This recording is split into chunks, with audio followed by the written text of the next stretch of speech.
প্রাণৰ কাতৰ তোমাৰ চৰণ যাতনা যি যত আমাৰ জীৱন অকালৰ আঘাতে ঘূণীয়া কৰিলে কৃপা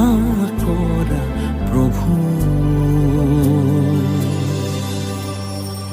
শৰণে